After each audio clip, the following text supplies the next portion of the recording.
one of the races that we really are watching is the U.S. Senate race in Texas. On the Republican side, you've got in longtime incumbent U.S. Senator John Cornyn being challenged by a hardcore MAGA corrupt Attorney General Ken Paxton, but you also have Black Texas Congressman Wesley Hunt, who is in that particular race. On the Democratic side, you have Texas State Rep James Tallarico.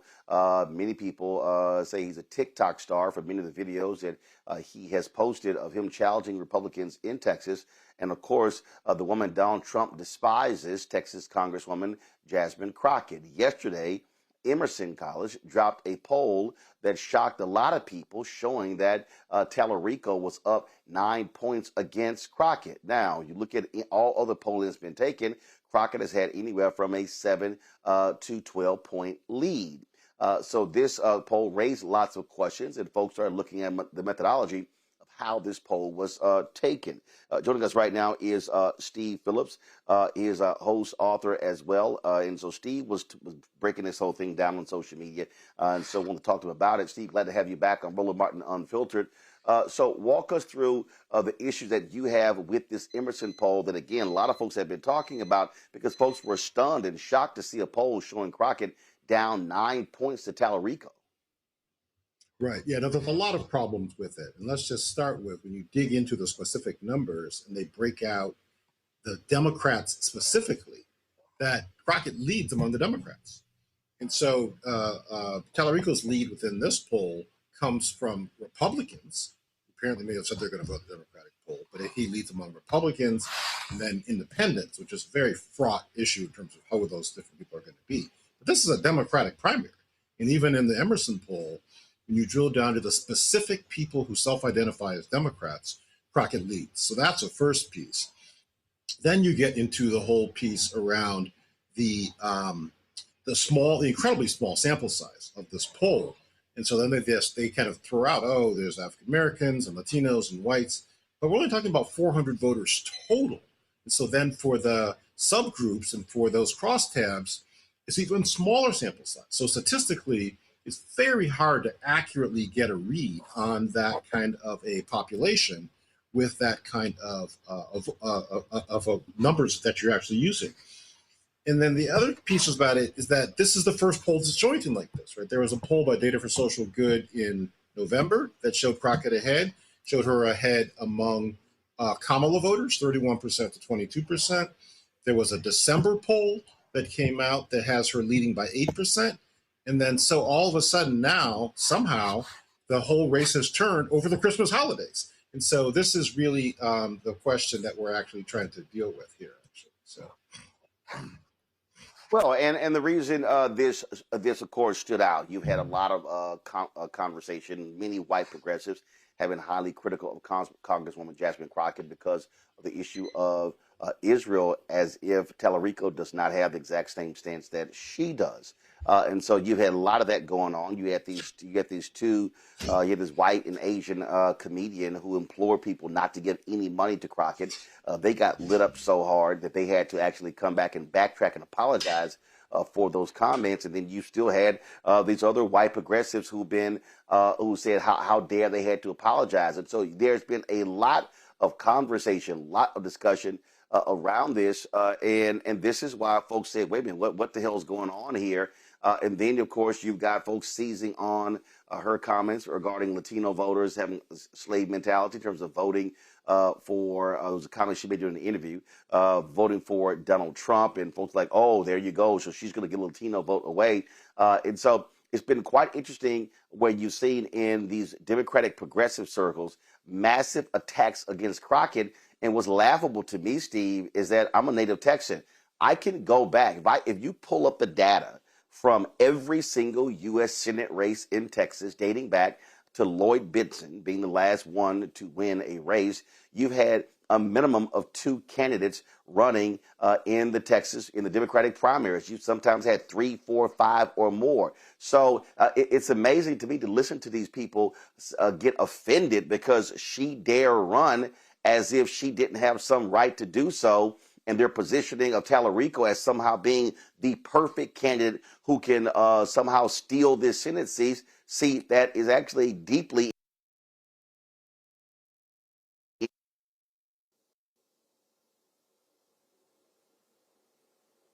Yeah, so this Steve, you got me? really laid. Yeah, I hear you. I have got you. You got to hear me? Okay. Okay. Yeah. It's really laid bare many of the problems within the progressive movement and the Democratic Party within this country, both in terms of the reluctance and the higher level of skepticism and doubt, both on race and gender lines. And so there's a predisposition to want to and feel comfortable to actually attack the black woman candidate that I don't think there's a lot of self-awareness about in the Democratic Party. And then the other part about this is that there's this article in the New York Times, right, saying that Tallarico was the savior for the Democrats. And there's this deep-seated desire among Democrats to find the right white candidate who's kind of this age of enlightenment person who can reason with voters, go on Joe Rogan, and then win over the Trump people and get them to see the error of their ways. But Texas has had 30 years of Democrats not winning.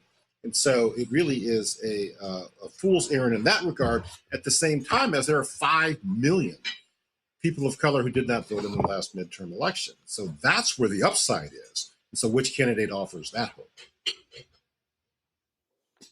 Well, I've had to push back against many of these people saying, y'all clearly don't know a damn thing about Texas. The reality is 60% of Texas is black and brown. 60% of Texas is made up of Latinos, African Americans, Asian Americans, Native Americans. 40% white. Yet, when it comes to voting, 60% of the people who vote are white, and 40% are Latino, African American, Asian American, Native American. So the reality is, what I have been saying for the longest is Texas is an unorganized state. Now, it does not mean that you don't have black conservatives, Latino conservatives, Asian American conservatives. They exist. Native American conservatives, they exist. But the reality is, that's what you find in this state. Democrats have, frankly, given up on this state for a very long time. When Beto O'Rourke ran against Senator Ted Cruz, he lost by 2.5 points. Then Congressman Colin Allred almost lost by 10 points to Ted Cruz last year. And what was also crazy, listen to these same people who were sitting here saying, oh my God, that Allred was the perfect candidate. I was kind of like, did y'all just skip last year where he literally lost by 10 points? It did not really gin up the vote among African Americans. And so then you hear all of this, oh my God, Crockett is so liberal. She's so liberal and she's so polarizing. When what you need is somebody who can actually activate that vote. And so her strategy is, how can I turn out an abnormally large percent of African Americans and then also tap into a lot of Latinos who are angered by Donald Trump and MAGA and their policies. And so what I've said, and again, I've met with Tallarico. I've got his number. I've texted him. Of course, I know Crockett as well. And I'm literally want to say to these people, so, shut the hell up. I mean, the point of a primary is to get the best candidate as opposed to crowning somebody. And so I don't know what the hell these white progressives are talking about. And I've said, and the last point here, Steve, I've said to nearly all of them, I need y'all to shut the hell up because y'all not even from Texas. You got people from San Francisco, New York City, all these other places. I had some asshole who was from Australia who was sitting here commenting. I was like, what the hell? You know nothing about Texas, and that's also what's crazy to me. Right. Yeah. And so this gets back to this piece about the model candidate. Then can we find, they're saying, the right white person who can reason and appeal and be able to win over white voters in a state that has 5 million non-voting people of color. There's almost 3 million eligible African Americans, and you only need like 4 million votes to win the statewide election and whatnot. And so the total upside is very clear from a mathematical standpoint. Getting more people of color inspired, engaged, organized, as you're saying, and mobilized. That's the path to victory within Texas. Not this notion about this time we're going to magically find somebody who can actually appeal to the Republicans and win them over. That hasn't worked for 30 years. And so we need to go a new direction. Crockett clearly represents that direction. And not only that, I'm gonna say again, this is what people don't understand. When O'Rourke ran against Greg Abbott for governor of Texas, 75% of voters, 30 and under, did not vote. And so that's what, and so what I said to these same people is when you look at, listen, there are positives to a Tallarico. There are positives to a Crockett. Tallarico has drawbacks with the name ID.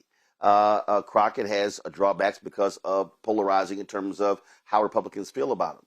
But the whole point is you want somebody to win the Democratic primary, and then you want the party to coalesce around them.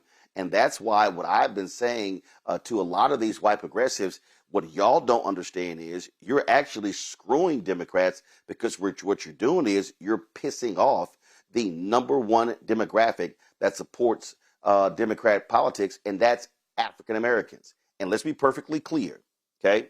No Democratic candidate, I don't care who that person is. And again, Tallarico's a great guy, but there is no Democratic candidate who can come close to beating a Republican in Texas if you piss off the one group that represents the largest group of eligible black voters of any state in the United States, and that's black Texans. 1.5 million black Texans who have not been inspired to vote. And so where are we going and focusing on that? So you're 100% correct, too, is that these progressives are actually undermining the prospects for unity after the primary by all these attacks on Crockett. Tallarico has a platform and a program to put forward and a track record. He should do that. But all these progressives who are taking these shots at Jasmine Crockett and are not even self-aware enough to know that these are largely white progressives taking a shot at a black woman. And how does that resonate among the electorate? It's a very self-defeating proposition. People need to kind of check themselves and rethink how they're approaching this. All right, Steve Phillips, we appreciate it. Thanks a lot. Folks, let's, first of all, I'm going to go to a break. And we're going to talk, no, I'm going to go and stick right here. Let's not go to a break. I want to talk about this here with our panel, because again, it's crazy to look at these people and listen to the crazy things that they are saying. So Michael Imhotep hosts African History Network show out of Detroit. Raven Schwam Curtis, political commentator and Blavity correspondent. Also Matt Manning, civil rights attorney out of Corpus Christi. Matt, I'll start with you. These white progressives are going to make me cuss these folks out. Let me be clear. I understand. I fully understand Gaza and the role that it played in the 2024 election. Dude, I'm in Texas. I'm still a registered voter in Texas.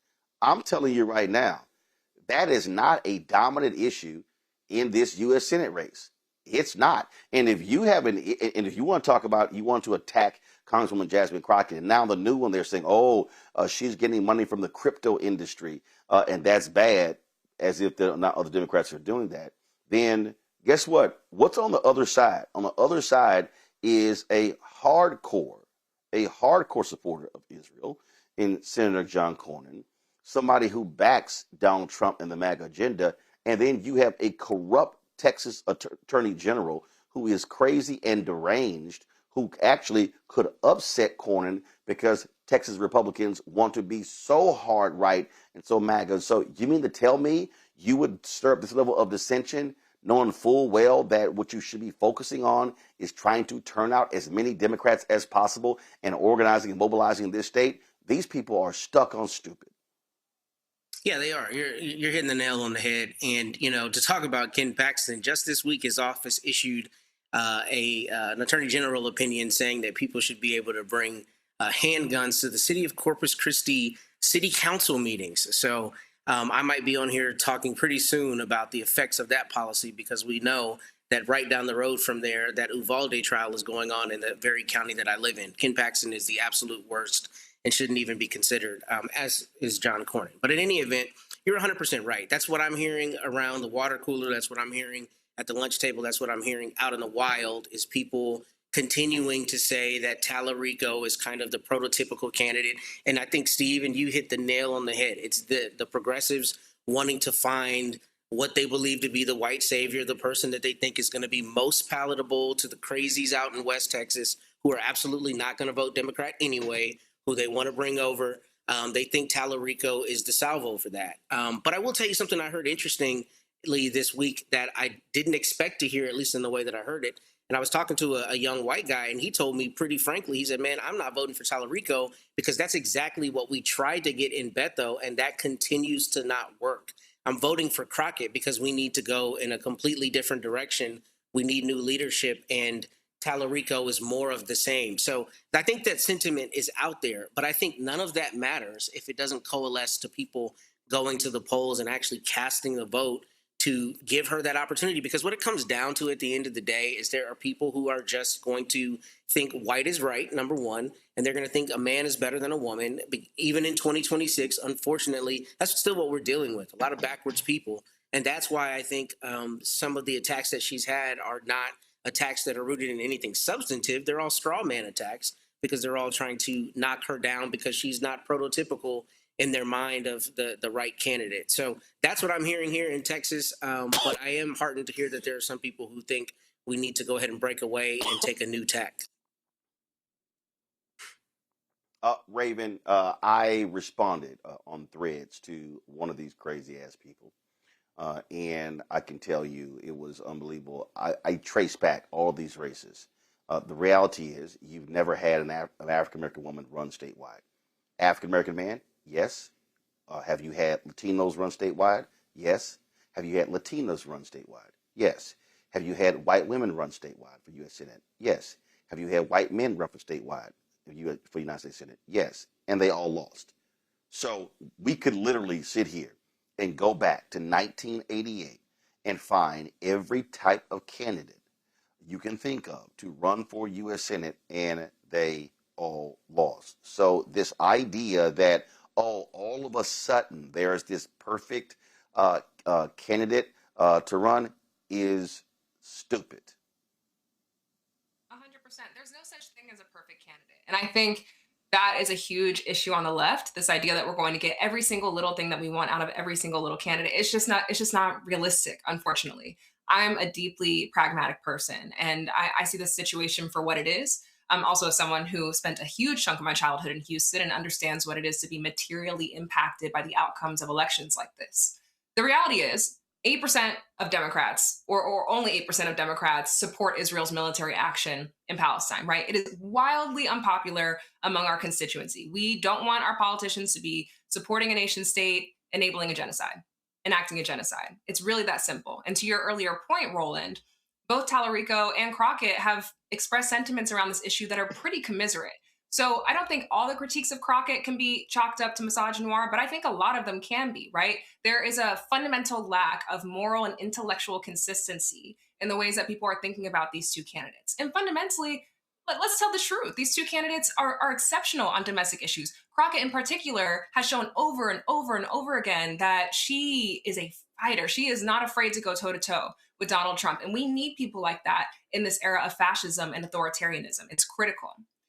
I feel very personally about this particular race because I was sitting in Texas in the pandemic when the Great Freeze came through, and the incompetent leadership of the Ken Paxtons and the John Cornyn's of the world meant that I was sitting in my apartment with my mom freezing, that hundreds of Texans lost their lives in a completely preventable incident, right? Like, we're talking about deeply insidious, evil, incompetent leadership that's in place right now. And white progressives in particular, as we're naming, inflaming the already existing issue of voter disenfranchisement, or at the very least, maybe not disenfranchisement, but voter apathy.